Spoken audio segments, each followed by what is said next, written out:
Biyahe na naman mga lods. Galing tayo ng Cainta, Rizal no? At tayo pupunta naman ng Norsagaray.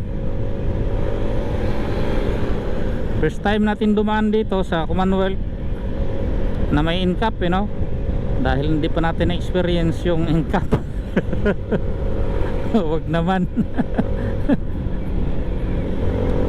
First time ni TG Motovlog na dumaan sa Commonwealth na may incap.